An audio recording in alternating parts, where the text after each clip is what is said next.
मंगलानं शेषापेति पाणिवमहावे मंगलम्।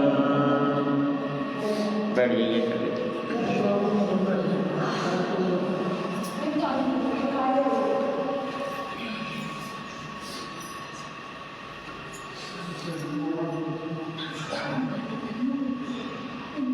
तुम तरन तारन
पद कंचन वरन शरीरा परम शांत पद गहर गंभीरा मंडल प्रभु पीठ विराजे देव दुम दुमे अतिशय राजे तरो अशोक के नीचे करुणा से दोनों मृग सिर पर छात्र प्रभा अति शोभे देव सुमन दृष्टि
जय अचिलासन शांति सिंहासन दोष विनाशन शासन संदन धनवती कारण कुमति निवारण भव हारण शीतल जय करुणा करुणालय जय जय जीव सभी कर देश अभिनंदन जय सुख कंदन दूर श्री कंदन जय जगवंदन जय जगवंदन है समय नदी की धार के जिसमें सब बह जाया करते हैं है समय बड़ा तूफान प्रबल पर्वत झुक जाया अक्सर दुनिया के लोग समय में चक्कर खाया करते हैं लेकिन कुछ ऐसे होते जो इतिहास बनाया करते हैं। परम श्रद्धेय परम आदरणीय अनंतकारी पूज्य गुरुदेव के पावन चरणों में कोटि सहवंदन नमस्कार करता हूँ। उपस्थित मोक्षाभिलाषी पुण्यवान आत्मा आपके समक्ष परम वितरागी प्रभु महावीर के अमृतमय वाणी कुछ समय के लिए रखने से पूर्व कुछ पंक्तियाँ हैं, सभी ध्यान से सुनेंगे और दिल करते बोलेंगे। बोले श्रवण भगवान महावीर स्वामी। प्रेम की जोत जगाते चलो प्रेम की जोत जगाते चलो प्रेम की गंगा बहाते चलो प्रेम की गंगा वीर प्रभु सभी जीवों को प्रेम का पाठ पढ़ाया वीर प्रभु ने सभी जीवों को प्रेम का पाठ दुनिया के सभी महापुरुषों ने प्रेम का पथ अपनाया दुनिया के सभी महापुरुषों ने प्रेम का पथ अपनाया प्रेम की राह दिखाते चलो प्रेम की राह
प्रेम से करे भगवान की भक्ति सफल बना जिंदगानी।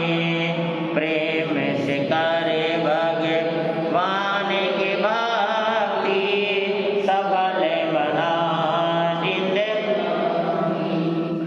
प्रेम की माला विराते चलो, प्रेम की माला विराते चलो, प्रेम की गंगा बहाते चलो, प्रेम की गंगा बहाते चलो, प्रेम की ज्योति जगाते चलो, प्रेम की ज्योति जगाते चलो, प्रेम की गंगा बहाते चलो, प्रेम की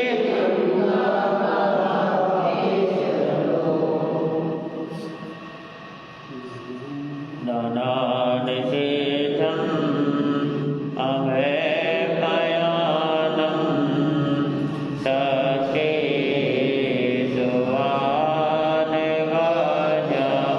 वयन्ति तवेषु वहोत्तमं पंकचेरं लोकोत्तमेशा वरेणाय भूते। लोकोत्तम ज्ञातपूत श्रवण भगवान महावीर स्वामी का धर्म शासन धर्म प्रज्ञप्ति में प्रभु ने जो धर्म के उपदेश दिए हैं, धर्म के जो मार्ग उन्होंने फरमाए, उनमें से कुछ बातें आप लोगों के समक्ष रखी जाएगी। आप सब जो है सुन रहे हैं कि अगर व्यक्ति को आगे बढ़ना है तो आगे बढ़ने वाले व्यक्ति को 5 बातों का ख्याल अवश्य रखना है। 5 बातें नहीं तो वो बातें जो है 5 जिसके बारे में सुनाया जा रहा है, उन बातों को सुन करके हमें जीवन से तत्काल ही क्या निकाल देना चाहिए। सबसे पहली बात आपके सामने जो चल रही थी, कल भी थोड़ी सी बात रखी थी कि भाई अहंकार नहीं रखना। अहंकारी व्यक्ति जो है उसकी प्रगति रुक जाती है, वो आगे नहीं बढ़ पाता। हाँ, अब किसी को भी मान लो, अगर साधु संत है तो भी और आप गृहस्थी हैं तो भी, दोनों के लिए है। मार्ग आगे बढ़ने का एक ही है, वो है विनम्रता। अहंकार खत्म करेंगे तभी जाके विनम्रता हमारे अंदर आ पाएगी।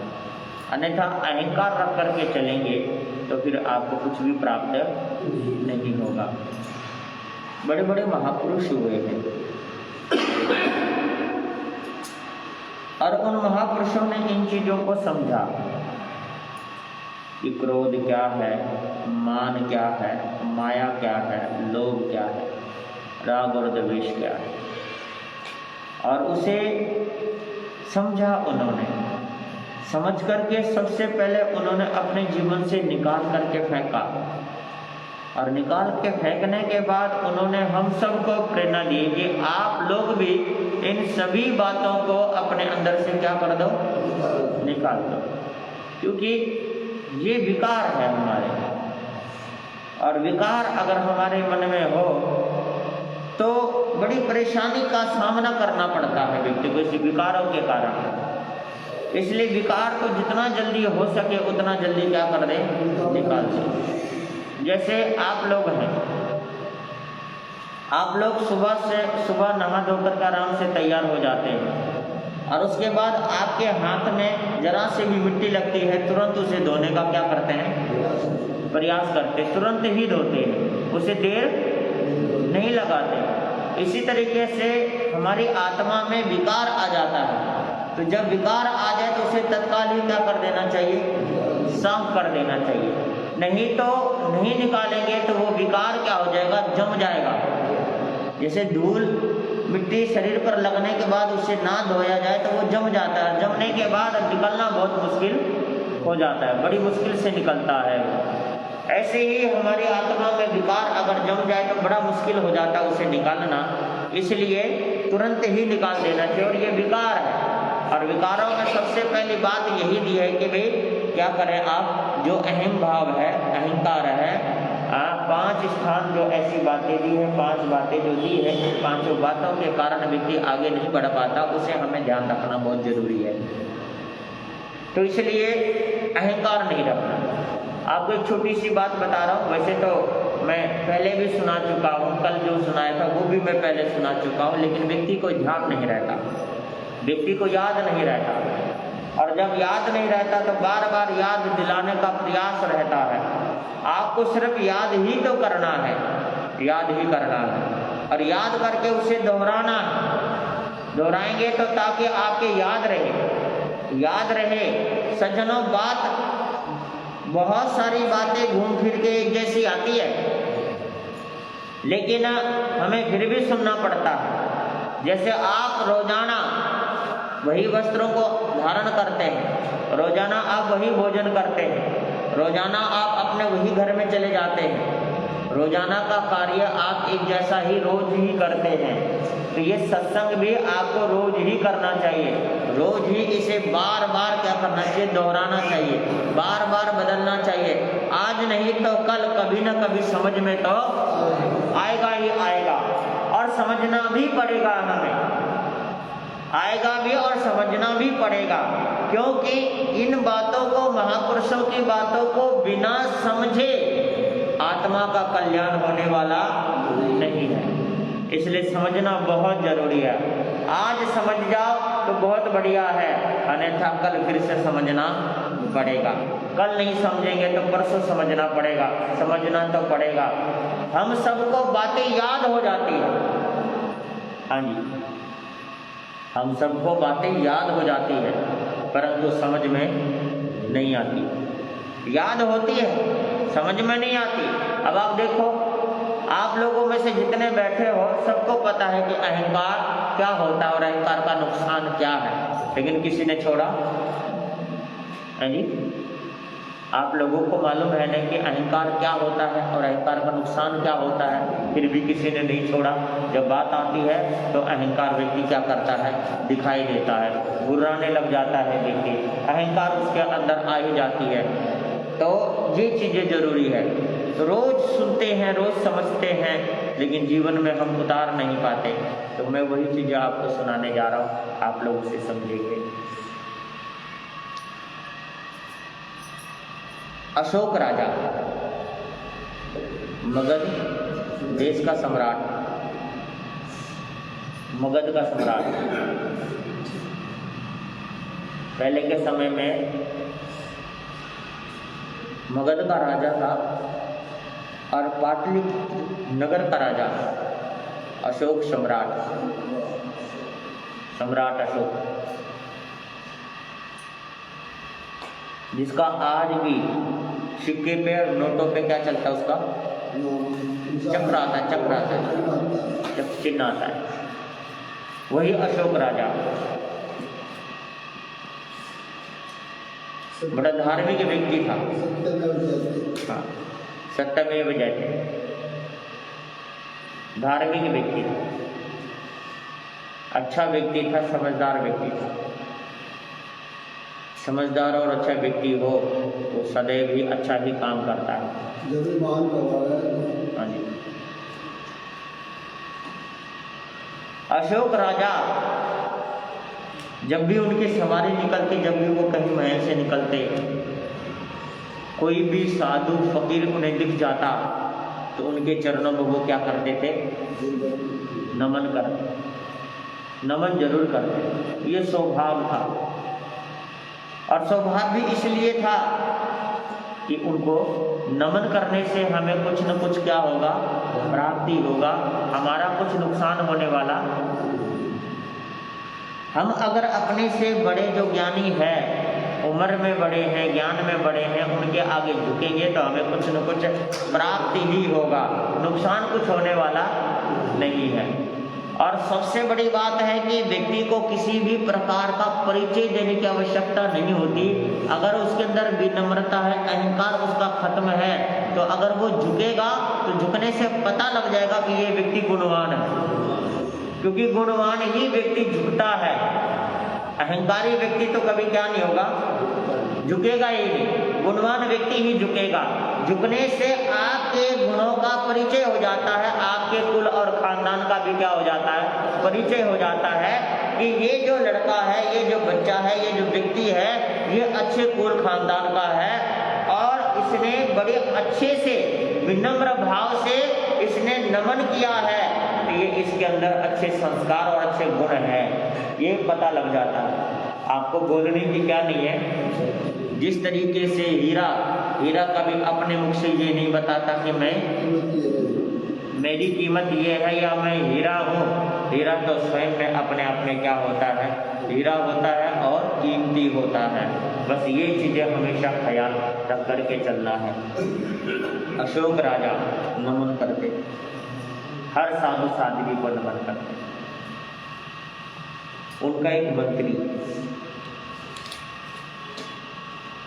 उन्होंने कहा किसी को, अशोक राजा को नहीं कहा क्योंकि राजा को कहने की हिम्मत उसके पास नहीं थी, किसी को कहा कि हमारे जो सम्राट हैं, इतने बड़े सम्राट मगध के राजा हैं और इतने बड़े सम्राट होकर भी किसी भी फकीर के आगे क्या करते हैं, झुक जाते हैं।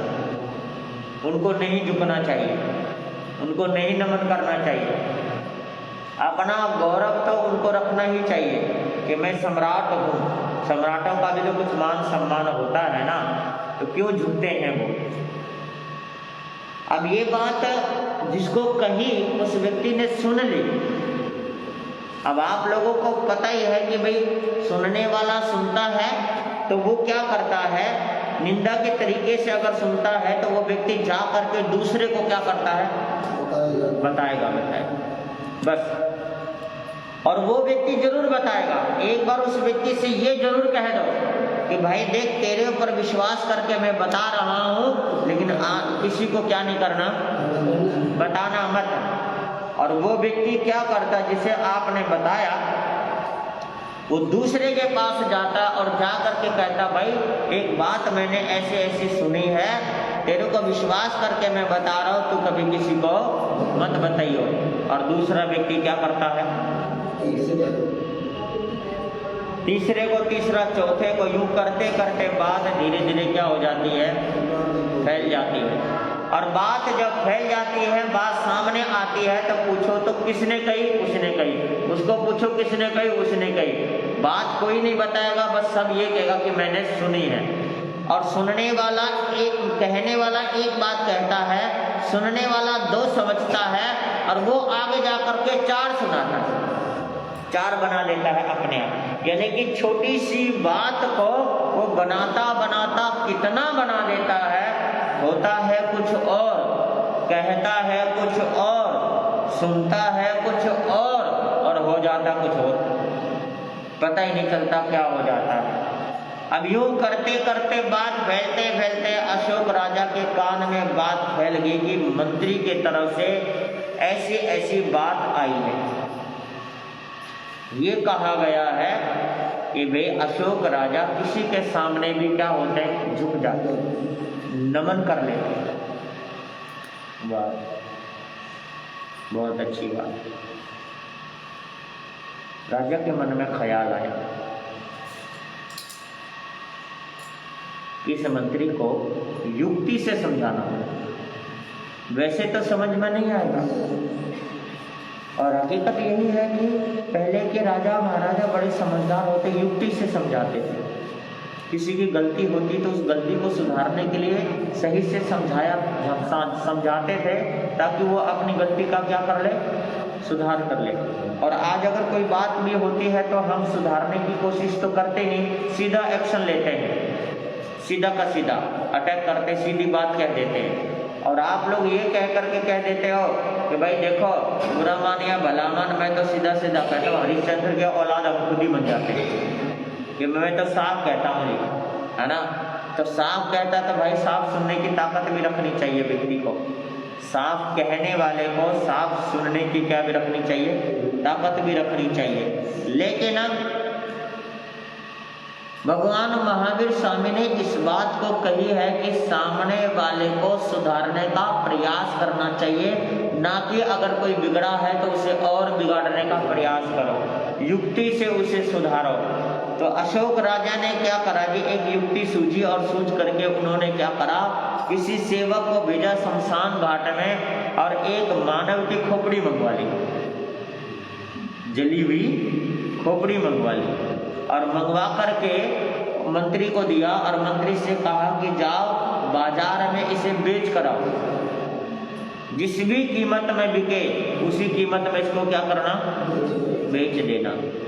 अब वो चला गया मंत्री ने जा करके सारे बाजार में लोग भी बैठे हुए थे, छोटी दुकान वाले, बड़ी दुकान वाले, कोई है ना रेडी लगा के बैठा था, कोई पल्ला लगा के बैठा था, जो कुछ भी लगा के बैठा था वो मंत्री भी जाकर लगा के बैठ गया और वहाँ पर बेचने लगा। सब आते, मंत्री साहब क्या बेच रहे हो, भाई ये खोपड़ी बेच रहा हूँ, है ना। अब खोपड़ी का नाम लेते सारे, दाम तो पूछना दूर रहा, वो तो दूर ही हो जाते। ये मानव की खोपड़ी कौन खरीदेगा बताओ, कोई थोड़ी लेके जाएगा, क्या काम आएगा, ये किसी काम नहीं आना। सुबह से लेके शाम तक कोई ग्राहक लेने नहीं आया। आखिरकार मंत्री खोपड़ी को वापस ले आया। राजा ने पूछा बेच दिया, कहते ना महाराज बिकाई, कोई भाव ही नहीं पूछने आया, है ना। कीमत तो किसी कीमत से तो क्या लगाता मैं कि भाई कितने का बेचना है ना, कोई आया नहीं पूछने के लिए मैं कीमत कैसे लगाऊं। अच्छा चलो कोई बात नहीं, एक काम करो कल दोबारा जाओ और इसको फ्री में दिलाओ किसी को, क्या करो फ्री में दिलाओ पैसे। अब वो मंत्री राजा के कहने पर दोबारा चला गया और बाजार में फिर खड़ा हो गया, कहने लगा भाई मानव की खोपड़ी है, बड़ी है ना अच्छी खोपड़ी है, फ्री में दे रहा हूँ, ले जाओ, कोई भी ले जाओ फ्री में, है ना। अब आवाज़ सुन के, बोली सुन के मानव की खोपड़ी फ्री में ले जाओ, कौन लेकर जाओ, उसे और कोई देख ही नहीं रहा था, उसे और कौन देखेगा। सब उल्टा ये भी बोल रहे थे कि भाई मंत्री लगता पागल हो गया, बता मानव की खोपड़ी कोई खरीदेगा, कौन खरीदेगा, क्या काम आएगा, ये किसी काम नहीं आना। सुबह से लेकर शाम तक मंत्री बोली लगाता रहा, कोई भी लेने नहीं आया, फ्री में भी कोई लेके नहीं गया, वापस आ गया। आकर के राजा ने पूछा कि भाई बेचा है, दिया है किसी को, कहता नहीं जी महाराज कोई फ्री में भी नहीं लेना चाहता। कहता क्यों, कहता महाराज ये मानव की खोपड़ी है, कौन खरीदेगा, मानव की खोपड़ी को कौन लेगा, ये बड़ी खतरनाक खोपड़ी होती है, बेकार होती, किसी काम नहीं आती, है ना। तो उस वक्त राजा ने कहा कि मंत्री तेरी समझ में आ गया कि मानव की खोपड़ी किसी काम नहीं आता। जब ये खोपड़ी किसी काम आता ही नहीं है तो किसी महापुरुष के आगे अगर झुका दिया तो क्या नुकसान है। समझ में आई बात है आप लोगों को कि ये मानव की खोपड़ी किसी काम नहीं आता, तो किसी महापुरुष के आगे इसको झुका दिया तो नुकसान क्या है हमारा, कोई नुकसान नहीं है। इसीलिए ये मानव की खोपड़ी को झुका करके रखना चाहिए। किसके सामने, अपने से जो बड़े हैं, जो ज्ञानी है, उनके आगे क्या करो, झुका करके रखो, आदर मान करके रखो, है ना। शीश हमारा ये जितना झुकेगा, ये शीश उतना ही ज्ञानवान क्या होगा, बनेगा, उतना ही सम्मान प्राप्त करेगा। तो इसलिए ये जो थंभे वाली बात दी है, ये थंबा है ना, थंभे जैसा व्यक्ति को नहीं होना चाहिए, पिलर जैसा व्यक्ति को अकड़ा हुआ नहीं होना चाहिए, विनम्र होना चाहिए, विनम्र व्यक्ति को होना चाहिए। आपको मैं एक चीज और बता दूं, विनम्र क्यों होना चाहिए कि समुद्र एक बार नर्मदा नदी को कहने लगा कि देख नर्मदा, गंगा आती है, सरस्वती आती है, जमुना भी आती है, सब आते हैं, और भी कई नदियां आती हैं, नाले भी आते हैं, तेजी से बहते हुए आते हैं और मेरे अंदर आके क्या करते हैं, समा जाते हैं। लेकिन जब वो आते हैं तो कुछ न कुछ मेरे लिए भेंट लेके आते हैं। किसी का घर उजाड़ के ले आते हैं, किसी मानव को ही ले आते हैं, कभी कुछ, किसी की दुकान, किसी के मकान, किसी की फैक्ट्री उड़ाता हुआ, है ना, बहते हुए नदी और नाले कुछ न कुछ मेरे लिए लेकर के आते हैं। लेकिन तब जब तू आती है तो बिल्कुल खाली आती है। क्यों खाली क्यों आती है, कुछ लेकर के क्यों नहीं आती है? तो उस वक्त नर्मदा नदी ने ये कहा कि स्वामी क्या बताऊं, जहां मैं बहती हूं, जहां मैं रहती हूं, वहां पर बेंत के पेड़ लगे हुए हैं। किसके? बेंत के। जब मैं तेजी से बहती हूं ना, कि सारे के सारे बेंत जो है ना वो झुक जाते हैं। क्या हो जाते हैं? झुक जाते हैं, है ना। और जब वो झुक जाते हैं बिल्कुल धरती में समा जाते हैं, और मैं उसके ऊपर बहती हूँ तेजी से और बह करके आगे निकल जाती हूँ। जब आगे निकल जाती हूँ तो बेंत फिर से सीधे हो जाते हैं। समझ में आ रही है बातें? मैं समझाने का क्या प्रयास कर रहा हूँ कि नम्रता का अभिप्राय क्या है, नम्रता से क्या प्राप्त होता है। तो वो बेंत झुक जाते हैं, मैं बह करके आ जाती हूँ। इसी वजह से वो झुकने की आदत जो उन लोगों की है ना, इसी वजह से मैं उनको उखाड़ नहीं पाती, उनको उखाड़ नहीं पाती।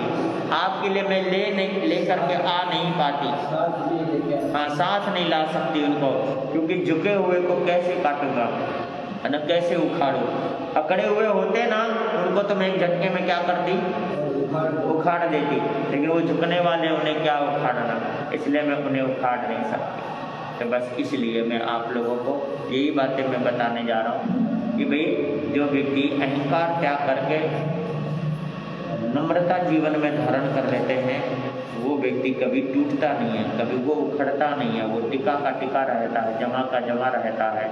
इसलिए सज्जनों, नरमाई का होना बहुत जरूरी है, विनम्रता का होना बहुत जरूरी है। बस कभी भी आप अपने आप को बड़ा नहीं समझना, अपने आप को हमेशा छोटा मान करके चलेंगे तो जीत आपकी होगी। जिस दिन आपने सोच लिया कि मैं बड़ा हो गया, बस उसी दिन आपकी हार हो जाएगी। बस ये जरूर ध्यान रखना। छोटा बच्चा होता है ना, छोटे बच्चे को माँ हमेशा कहाँ रखती है जी? गोदी में। और जो बड़ा होता है जी? नहीं, जो बड़ा होता है उसको क्या करते हैं? उसको कहते हैं चल अपने आप ही, है ना, उसको आगे धकेलते हुए कहते हैं चल अपने आप ही। और छोटे को कहाँ रखते हैं, है ना, छोटे को गोदी में रखते हैं, उसको लाड भी लड़ाते हैं, है ना, और गोद में भी लेकर के जाते हैं। तो सोचो कि छोटे बनने का कितना फायदा है और बड़ा बनने का कितना नुकसान है। कि बड़ा बनने का कितना नुकसान है कि माँ की गोदी छूट जाती है, और माँ की गोदी ही छूट गई, माँ का आंचल ही छूट गया, माँ का हाथ ही छूट गया, तो उस संसार में तो अपने आप ही क्या होगा, रुलेगा ही रुलेगा, है ना। आपको मालूम है ना, आपको मालूम है कि जब समुद्र में राम का नाम लिख करके डाला जा रहा था, राम ने भी कोशिश करी कि मैं भी डाल दूं, लेकिन वो डूब गया पत्थर। सवाल क्या किया, डूबा क्यों? कहता जिसको राम ने ही छोड़ दिया वो तिरेगा कैसे, वो तो डूबेगा ही डूबेगा। समझ रहे ना आप बातों को? जिसको राम ने ही छोड़ दिया वो तो क्या होगा, डूबेगा ही डूबेगा, वो तीर कैसे सकता है। बस इसी चीज को ध्यान में रखेंगे कि जिसको माँ बाप ने ही छोड़ दिया वो कैसे तिर सकता है। इसलिए माँ बाप का सहारा उसी व्यक्ति को मिलता है जो छोटा बनकर चलता है, छोटा बनने का प्रयास करे। अहंकार की परिभाषा बताऊं, आप लोगों को समझ में आ जाएगी कि एक लड़के से पूछा, तेरे माता पिता कहाँ रहते हैं? मेरे साथ रहते हैं। कहाँ रहते हैं जी? किसके? मेरे साथ रहते हैं। ध्यान देना आप सभी, माता पिता मेरे साथ रहते हैं। एक और किसी से पूछा, है ना। एक और से पूछा तू कहाँ रहता है, कहता मैं माँ बाप के साथ रहता हूँ। बात तो दोनों बराबर ही है। लेकिन एक माँ बाप मेरे साथ रहते हैं, यानी कि माँ बाप को मैंने रख रखा है, ये अहंकार है। और मैं माँ बाप के साथ रहता हूँ, ये नम्रता है। बस इतना सा ध्यान रख लेना। माँ बाप मेरे साथ है, मैं रख रखा है, मैंने रख रखा। माँ बाप को छोटे ने नहीं रखा या बड़े ने नहीं रखा, मैंने माँ बाप को रखा है। मैंने रखा है तो अहंकार है। या यूं कह दो कि मैं तो अपने माँ बाप के क्या हूँ, मैं तो माँ बाप के साथ रहता हूँ, जिस तरह वो रखते हैं उस तरह का मैं रहता हूँ। ये नम्रता है। बस इतना से समझ जाना, कल्याण ही कल्याण होगा। आगे फिर कभी बात रखेंगे, जैसा भी होगा समय अनुसार। इसके साथ ही आपके सामने जागो जागो जी चेतन नैना खोल, उमर तारी बीते जावे। जागो जागो जी खोल, उमर तारी देखो आया है समय अनमोल, उमर तारी बीती जावे। देखो आया है समय अनमोल, उमर खाका का नारी कीड़ा किया खोल, उमर थारी बीती जावे। खाका का नारी कीड़ा किया खोल, उमर ओठो ओठो जी बिस्तर करो गोल, उमर थारी बीती जावे। ओठो ओठो जी बिस्तर करो गोल, उमर सोनो सोनो जी प्रभु के बोल, उमर थारी बीती जावे। सोनो सोनो जी प्रभु के बोल, उमर हाँ जी। थोड़ी सी कविता बता देता हूँ, उसके बाद इसका अर्थ बताएंगे आप लोगों को। देख दशा दुखदाई सुध की बाप आप चकराया है। इधर उधर से भागा लेकिन पता नहीं कुछ पाया है। लगे पूछने स्वयं एक दिन उसने सब बतलाया है। नटकनिया का नाम श्रवण कर से सेठ बड़ा घबराया है। नहीं चाहता मेरा बेटा ऐसा पद स्वीकार करे। कुल मर्यादा छोड़ छाड़ कर नटकन्या से प्यार करे। मन से आशा रखते कन्या सुगढ़ कुलीन पा करके। ना तालू धनवान सेठ का भारी मन हर्षा करके। बेटे की बातें सुन लेकिन वो चक्के रह जाते हैं। प्यार दुलार दिखाकर अपना उसको यह समझाते हैं। सज्जनों, इलायची कुमार नटकन्या को देख करके मोहित हो गया, आकर्षित हो गया। मन में संकल्प कर लिया कि इस दुनिया में जितनी भी कन्या हैं उनकी ओर मैं देखूंगा तक नहीं, सपने में भी उनकी कल्पना नहीं करूंगा, परंतु नटकन्या के साथ ही मुझे विवाह करना है। वो मुझे भा गई, वो मुझे अच्छी लग गई, ये संकल्प कर लिया। और उस संकल्प के कारण ना उसको खाना अच्छा लगता है, ना पीना अच्छा लगता है, कुछ भी उसको अच्छा नहीं लगता। कारोबार भी संभालना बंद कर दिया, दुकान पे भी नहीं जाता। जब उसके पिता को पता चला कि पुत्र की हालत बड़ी खराब होती जा रही है दिन प्रतिदिन, एक दिन पिता ने ही उस पुत्र से पूछ लिया कि बेटा क्या बात है, क्या कारण है, तू दिन प्रतिदिन मुरझाता जा रहा है, ना तो खाता है, ना पीता है, ना ढंग से किसी से बोलता है ना, गुमसुम रहता है, यूं तो अच्छा नहीं लगता। तो पुत्र ने फिर कह दिया अब नटकन्या की बात। नटकन्या की जब बात कही तो पिता को बड़ा धक्का सा लगा। क्या लगा जी? बड़ा धक्का सा लगा। यहाँ पर एक चीज आपको जरूर समझना है,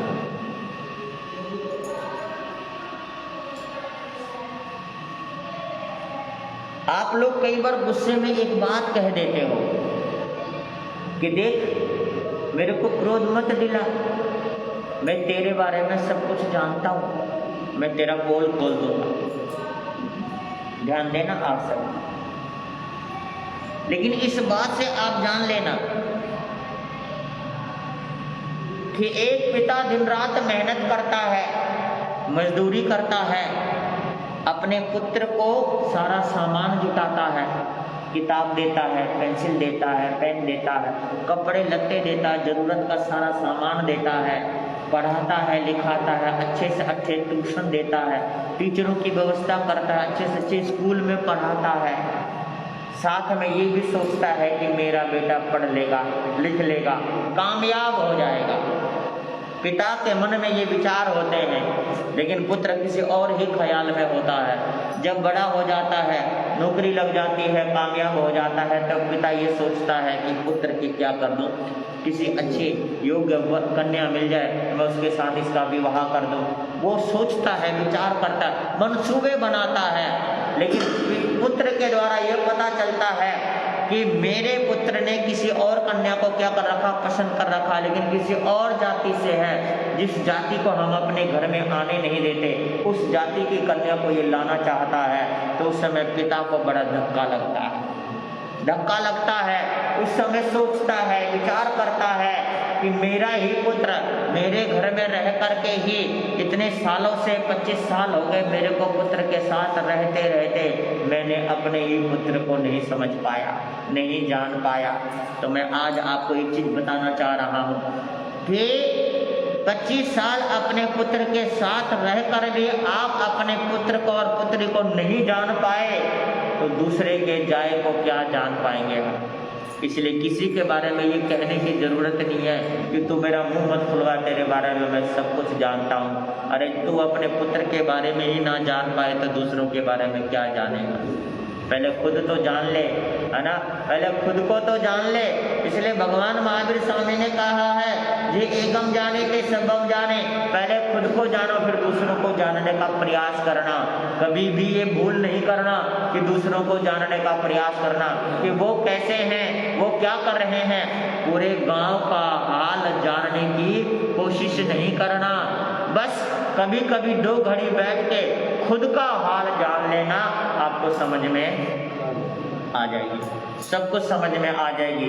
खुद के हाल का पता नहीं और सबका हाल चाल हम पूछने लग जाते हैं। बस ये है हमारी स्थिति। तो उस समय पिता को बड़ा दुख हुआ, सेठ धनदत्त को बड़ा दुख हुआ कि मेरा पुत्र, क्या कमी रह गई थी, मैंने इसको सब कुछ दिया, इसकी माँ ने जी जान लगा कर इसका पालन पोषण किया, पुत्र का अभाव में कहां कहां नहीं मत्था टेका, क्या क्या नहीं मन्नतें मांगी मैंने। इसकी माँ रोती थी, कैसा भी हो पर एक पुत्र हो जाए। जब ये हो गया तो बड़े जी जान लगा कि इसका पालन पोषण किया गया, परंतु हमें क्या पता था कि ये पुत्र ऐसा है जी। बड़ा दुखी हुआ वो सेठ और दुखी मन से अपने पुत्र को समझाने लगा। एक पिता अपने पुत्र को बड़े प्यार से समझाने का प्रयास ही करता है, और वही किया सेठ ने। क्या किया देखिए आप, तेरे मुख से ऐसी बातें शोभा देती कभी नहीं, जो सुनी वह सुनना चित्त चाहता अभी नहीं आज तक तुझे प्यार का सुपुरा विचार मानता मैं, नटकन्या से प्यार हो गया बात असत्य जानता मैं, जाति बिल्कुल भिन्न है सारे ये आचार विचार, प्यार करे व्यवहार करे हम उससे क्या लेकर आधार, याचक है वे दानी है हम अपना कितना उच्च स्थान, नट बिट विषयों का बदला क्या सम्मानता था अपमान, केवल लोग न देख जाता बातें सब देखी जाती, मेरी बात यूं कह समझाता नहीं समझ में ये आती। पिता कहने लगा कि पुत्र, केवल मुख की शोभा नहीं होती, केवल शरीर की सुंदरता नहीं होती है ना। तो उसकी मुख को देख करके, उसकी सुंदरता को देख करके मोहित हो गया, इतना ही काफ़ी नहीं होता है ना। वो लोग तो याचक है, मांगते रहते हैं, नगर नगर द्वार द्वार डोलते रहते हैं, उनका कोई घर नहीं होता, उनका कोई परिवार नहीं होता, उनकी कोई मजहब नहीं होती, कुछ भी तो नहीं होता उनका, वो तो इधर उधर घूमते ही रहते हैं। लेकिन तेरा तो है ना, कुल है, खानदान है, समाज है, समाज में रहना होता है। तो बता, ऐसी कन्या को हम अपने घर में कैसे ला सकते हैं? तूने कुल नहीं देखा, कुल की इज्जत नहीं देखी, जाति नहीं देखी, जाति की मर्यादा नहीं देखी, सारी ही मर्यादा तूने क्या कर दी? तोड़ दी, है ना। ये चीज़ें तेरे को करना नहीं चाहिए।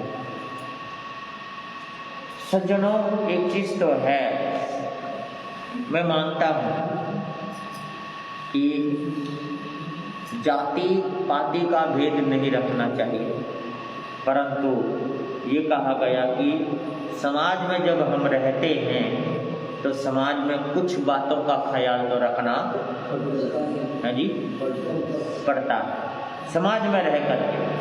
हाँ, लेकिन समय ऐसा आता जा रहा है, जो पढ़े लिखे हो रहे हैं और पढ़े लिखे होकर के उनके अंदर जो समझदारी थी वो समझदारी खत्म होती जा रही है। पढ़े लिखे तो होते जा रहे हैं पर समझदारी खत्म होती जा रही है। ठीक है, पढ़ाना भी जरूरी है, पढ़ना भी जरूरी है, पर व्यवहारिकता का ज्ञान भी होना बहुत जरूरी है। परंतु वही बात है कि कर्म के आगे किसकी चली है आज तक? जो कर्म में लिखा है वो होगा, जो भाग्य में लिखा है वो होगा, उसे टाला नहीं जा सकता, कोई भी नहीं टाल सकता। यही चीज़ उसके अंदर हो गया। अब देखिए आगे क्या बात रखी है। आज यहाँ कल और कहीं पर काम तजब लाने का, अपने लिए नहीं है उत्तम नट कन्या वर लाने का। पिता ने यही कहा कि उनका कोई ठौर ठिकाना नहीं है, आज यहाँ है तो कल कहीं और है। उस कन्या को हम अपने घर में कैसे ला सकते हैं? हे पुत्र, अगर तेरे को विवाह करना है तो हम एक अच्छी से सेठ की कन्या को लेते हैं, तेरी धूमधाम से शादी करा देंगे, अच्छे घर में करा देंगे, है ना। जिस कन्या को कहेगा वहाँ करा देंगे, तेरे को पहले दिखाएंगे, ज़बरदस्ती नहीं करेंगे, तेरे को पसंद आएगा हम कर देंगे, है ना। लेकिन तू इस चीज़ का हट बिल्कुल भी ना कर, बिल्कुल ना कर, हट करने का कोई फायदा नहीं। अब देखिए मैं आपको और बताता हूँ पुत्र क्या कहता है। पुत्र इस बात को लेकर के, बेटा बोलो सुनो पिताजी, प्रेम पवित्र वस्तु है, एक नहीं जाति देखी जाते हैं, प्रेम जगत गया यह विवेक, मानव है नट मानव है हम जाति एक है दोनों की, सारे रचना भी देखे एक दिशा दोनों की, कला दिखाकर पैसा लेते नहीं भिखारी नट होते, सरल स्वस्थ सुंदर होते नट नहीं चित्त के सट होते, किसी खान से जन्मा हो कर रत्न ब्रह्म हो जाता है, कुलजा लिज्जित हो जाए इससे यही समझ में आता है। पुत्र कहता है कि पिताजी, मानव वो है और मानव हम है, मानव मानव है ना, इसमें तो जाति नहीं देखी जाती, वो इंसान है हम भी इंसान है, तो फिर जाति किस चीज़ की? तो इसलिए जाति नहीं देखी जाती। मेरा जो प्रेम है वो पवित्र है, प्रेम वैसे भी पवित्र होता है, इसलिए प्रेम किसी से भी हो सकता है, कभी भी हो सकता है और किसी को भी हो सकता है और किसी भी उम्र में हो सकता है। ये सारे के सारे तर्क उसने अपने पिता के सामने रख दिए। सज्जनों, जो समझदार होते हैं वो कभी तर्क नहीं करते और तर्क करने वाले कभी समझदार नहीं होते, उनको तो हठी माना गया। जो तर्क करते हैं उनको हठी माना गया और हठी कभी समझदार नहीं होते और समझदार कभी हट करते नहीं। हाँ, समझदार तो समझौता करते हैं और समझने का प्रयास करते हैं, समझदार व्यक्ति, और हठी व्यक्ति वो कभी समझता नहीं है, वो तो हट करके बैठ जाता है।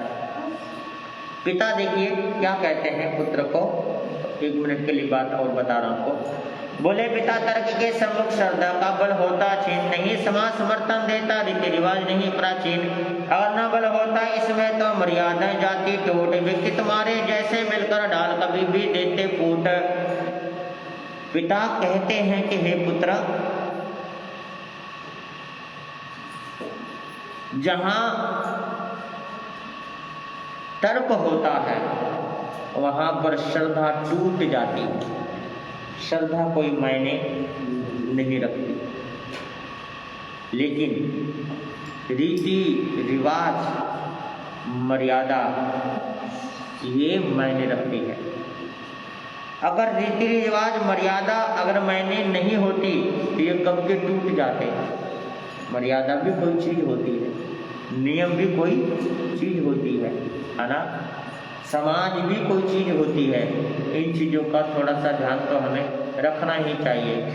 लेकिन पुत्र एक भी बात क्या नहीं करता, मानता नहीं, सुनता नहीं है। जैसे उसके दिलो दिमाग पर एक पागलपन सा क्या हो गया, छा गया। अब पागलपन सा छा जाए तो ऐसे व्यक्ति को समझाना बड़ा मुश्किल हो जाता है। तो पिता ने कह दिया कि तेरे को हर तरीके से समझा लिया, लेकिन तू समझने वाला नहीं है। अब तू जाने और तेरा काम जाने, मैं तेरे को कभी भी है ना किसी बात के लिए नहीं कहूँगा, है ना। पिता ने ये कह दिया कि मैं तेरे को किसी काम के लिए नहीं कहूँगा, तू जाने और तेरा काम जाने, है ना। ना मैं तेरे हाँ में, ना मैं तेरे ना में, मैं तेरे आड़े नहीं आऊँगा, तू मेरे आड़े नहीं आएगा। तू जान, तेरा काम जान, तेरा रास्ता अलग है। लेकिन तू सोचे कि मैं चला जाऊँ उससे बात करने के लिए, ये कभी हो नहीं सकता। मैं अपने कुल खानदान और मर्यादा को भंग नहीं कर सकता। मैं अपनी मर्यादा का ख्याल अवश्य रखूँगा। सज्जनों, ये जो व्यवस्था समाज की बनाई गई है, किसने बनाई है समाज की व्यवस्था? गीता में राम श्री कृष्ण ने बनाई है और जैन आगम में भगवान महावीर ने बनाई है। उन्होंने कहा कि 4 जाति होती है, क्षत्रिय, वैश्य, ब्राह्मण और शूद्र। ये जो बनाई गई है, मानव की एक ही जाति है, लेकिन ये जो बनाई गई व्यवस्था के लिए, और व्यवस्था के लिए अगर बनाई गई तो व्यवस्था व्यवस्थापिक रूप से अगर चलता रहे तो अच्छा रहता है। और ये व्यवस्था अगर ढंग से ना चले तो गड़बड़ा जाता है, काम खराब हो जाता है। इसी वजह से व्यवस्था तो बहुत ज़रूरी होती है, मर्यादा भी बहुत ज़रूरी होती है। लेकिन वो माना नहीं, तो पिता ने उसको छोड़ दिया कि तू जाने तेरा काम जाने, जैसा तू करेगा वैसा करेगा। और संजनों, ये हकीकत है कि जो करता है सो भरता है। अब आगे देखिए कि वो पुत्र क्या कदम उठाता है और घटना क्या घटती है। समय अनुसार आपके सामने बात आएगी। समय का आप सभी पूरा ध्यान रखते हुए चलेंगे और इसका पूरा ध्यान रखेंगे। धर्म कल्याणकारी है, धर्म की महिमा न्यारी है, कभी ये तुम बुलाना। धर्म कल्याणकारी है, धर्म की महिमा न्यारी है, कभी ये तुम बुलाना। लिया सरना सदा जिसने किए दुख दूर है उसने, कभी ये तुम बुलाना। लिया सरना सदा जिसने किए दुख दूर है उसने, कभी है। अब सभी अपने अपने स्थान पर खड़े होकर जयकारा बोलेंगे, मंगल पाठ सुनेंगे। बोले श्रवण भगवान महावीर स्वामी की, आचार्य भगवंतों की, संसार के सभी महापुरुषों की, सर्वधर्म की, श्री जैन धर्म की, श्री चितारी मंगलम अरियंता मंगलम सिद्धा मंगलम साहु मंगलम केवली प्रणत धम्म मंगलम, चितारे लोगोत्तम अरियंता लोगोत्तम सिद्धा लोगोत्तम साहु लोगोत्तम केवली प्रणत धम्म लोगोत्तम, चितारे सन भोजम अरियंता सन भोजम सिद्धा सन भोजम साहु सन भोजम केवली प्रणत धम्मो सन भोजामि। अरियंतों का सन्ना, सिद्धों का सन्ना, साधुओं का सन्ना, देव धर्म का सन्ना, 4 सन्ना और न सन्ना कोई, जो भव्य प्राणी करे आचरण उसका अजर अमर पद।